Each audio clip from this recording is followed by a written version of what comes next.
Hi, welcome to my tutorial on calculating the area of a portion of an image using a histogram. Today we'll be using GIMP, which is the Graphical Image Manipulation Program, I believe. Or it might be GNU, Image Manipulation Program. In either case, the process is still the same. So, we have a picture here, and we've been asked to calculate the area inside the red line, excluding the gray area here. And this, in case you couldn't tell, is Antarctica. So let us begin. The first step is understanding how to use a histogram to get the results that we need. So a short example, open up the histogram by going through Windows, then dockable dialogues, and then finding the histogram window there. We're going to expand it here just so that we can get a better idea of what we're looking at. So right now we have a absolute value histogram chart. So this is telling us the absolute hex value average of all of the grayscale components to the pigments in the image. So for instance, you'll note that there is a lot of this color here, which is about 135-ish. So this, we can see that the primary color in the image over here is blue. That's going to be useful to us later on when we're sorting out how to read this histogram to get the information that we need. You'll also note that there's spikes at 256, which is the white area, and spikes at around 120, which is the gray area. Okay, so to begin, I'm going to close the histogram, and we're going to go over and find our fill tool and just fill in the areas that we don't want with black. Here, we can fill in all the area outside of the red with black. That way it's not going to appear in the histogram when we're trying to calculate the exact area inside the red line. So, upon closer inspection, you'll note that there is a gap in this red line here. We don't want the area in here, so we're going to black that out, and we're also going to black this out.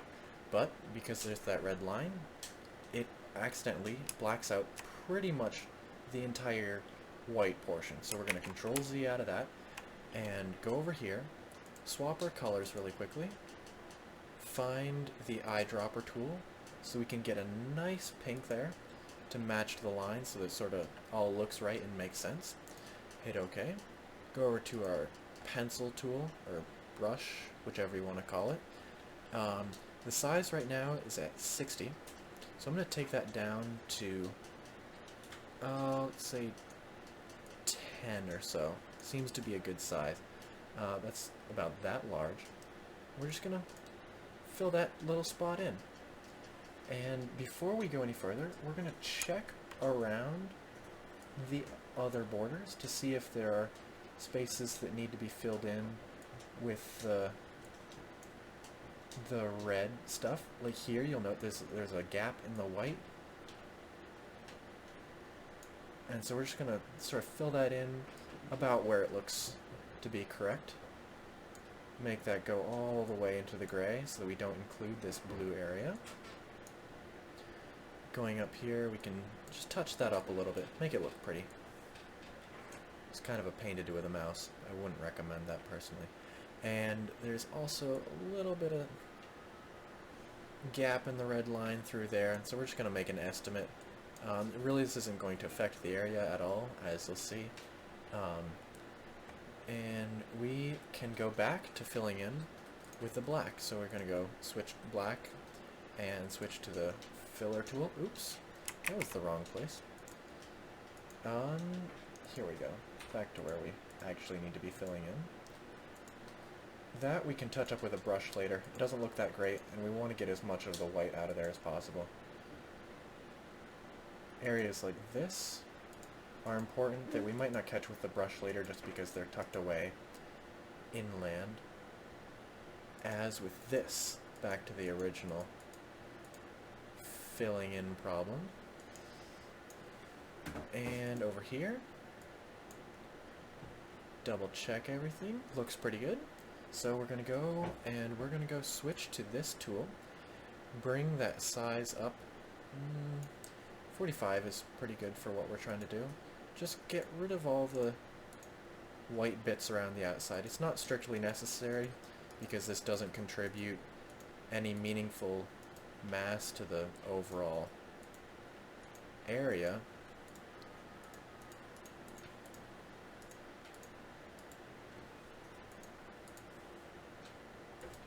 But it's nice to be certain that you're getting an accurate result.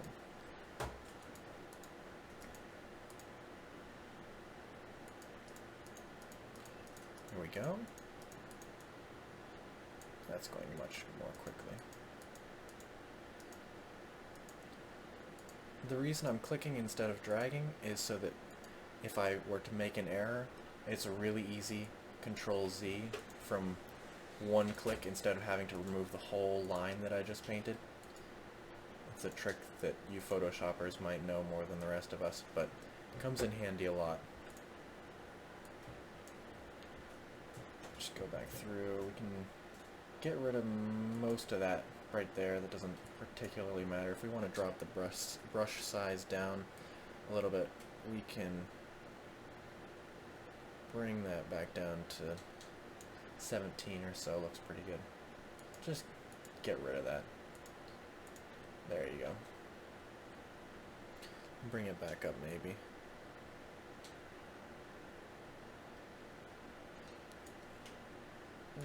A little bit smaller than 80. 50 is probably a good size. There we go.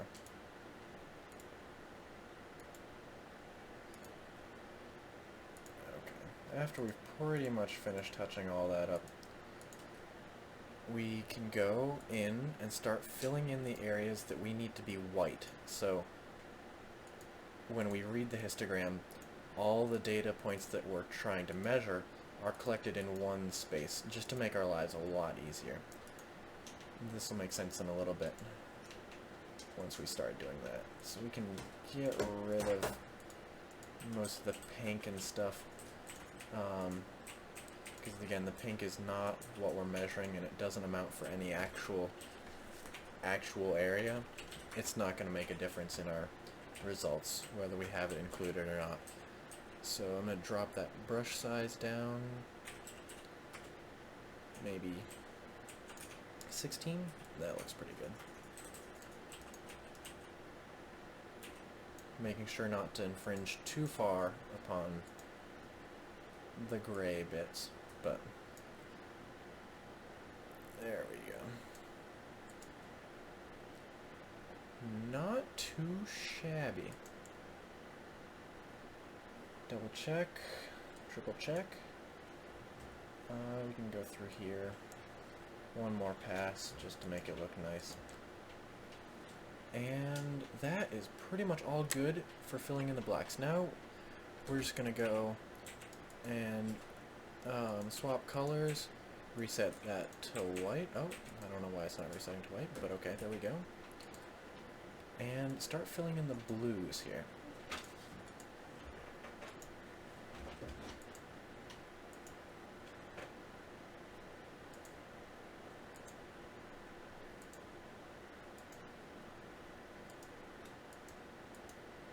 Also going to fill in the whites just so that everything is the exact same color. It'll make the distribution a lot prettier once we get that all worked out on the histogram. And we can go in there with a brush and just get rid of those blue lines for the heck of it.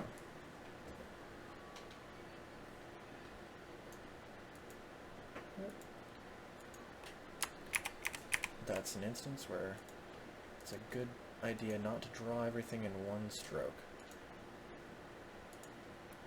We drag that brush size down, maybe to 34 sounds nice.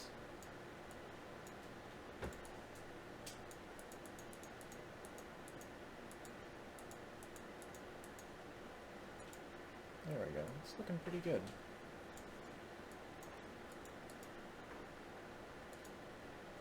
I'm gonna go check up and make sure that all these are all cleaned up. And after that, we are all set to go.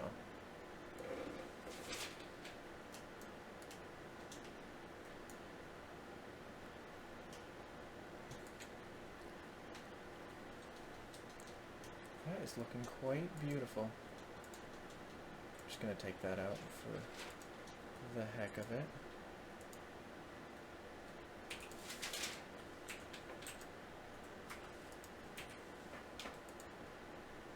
Okay. There we go. Oh, let's fix up the outer bits here. Let me go back to this. And swap colors. Just clean that up. There we go.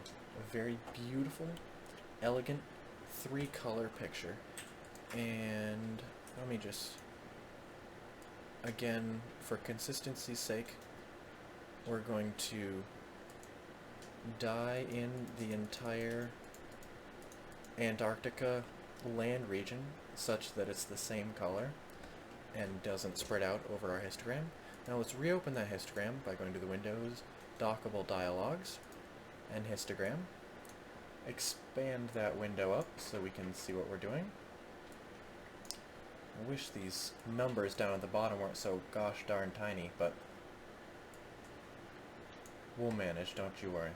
So, here are our 3 points. This is the black area that we filled in. This is the data that we are negating, because it does not pertain to what we're trying to measure. This spike here is the gray data, the gray region, which is Antarctica's land mass. And so we're going to find that area really quick. This little spike down here, I don't know if you can see that, that is the red line that we have around here.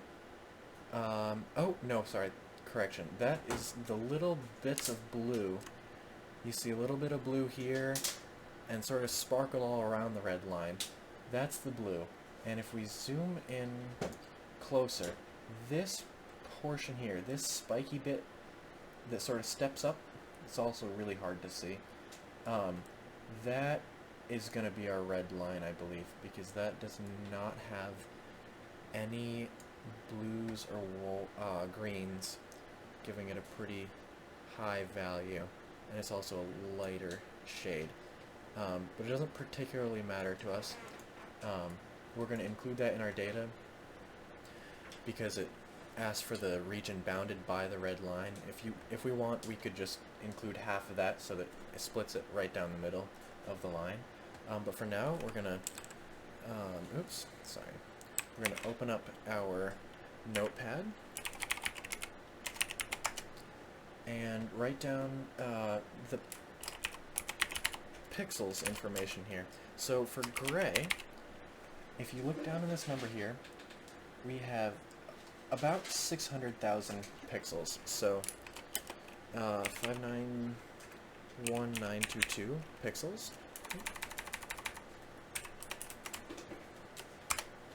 And for the white, we're going to find that in a second here. We bring it all the way to the end so that we make sure we capture that white value, and then we're going to split that red line right down the middle-ish. And that has 510,146 pixels.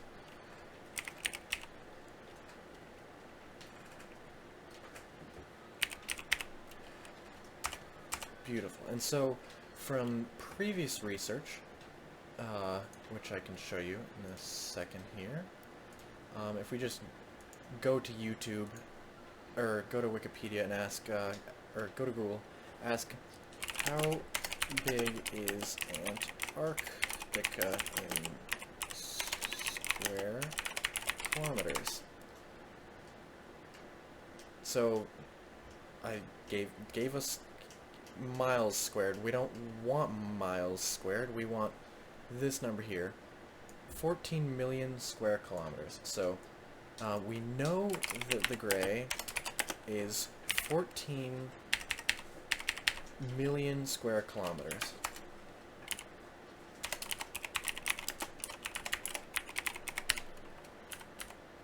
And if we know how many pixels correspond to 14 million square kilometers, we can interpolate the area of the white pixels in square kilometers. So, sorry. Open up the calculator here. We're given pixels and we're given kilometers, and we need to find a unit that's going to give us an easy way to figure out how many square kilometers we have from the pixels. So I'm going to say if we have our equation, it's going to look like this. We've got pixels, and then we want to be able to multiply that by something that's going to look pretty. So if you remember from units conversion, one of the nice ways to do that is to put whatever unit you want to be the final unit on top. So square kilometers on top.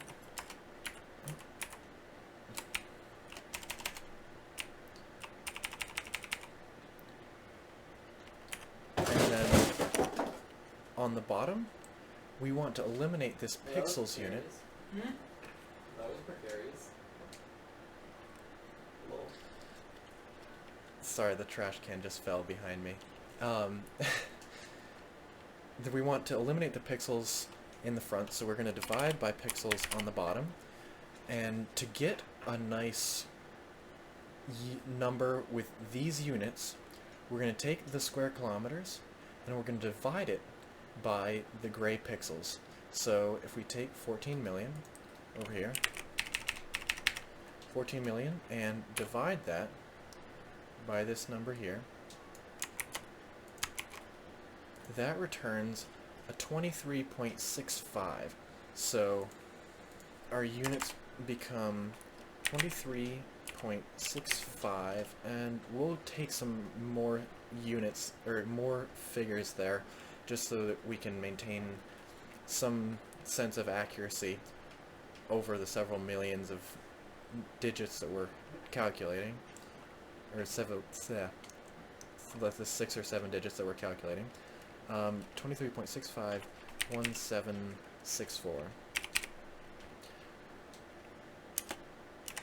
kilometers per pixel. And now we've got the number of white pixels, so we're going to multiply this 510146 by this 23.61764. Oops. This guy. Multiply that by this. And that gives us...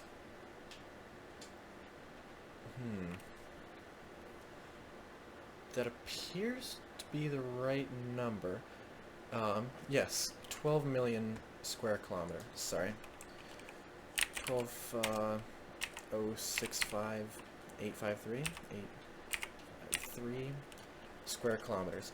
And if we look at the ratio of gray to white here, it's approximately the same as the gray to white there. If you want, we can calculate that out. Why don't we do that?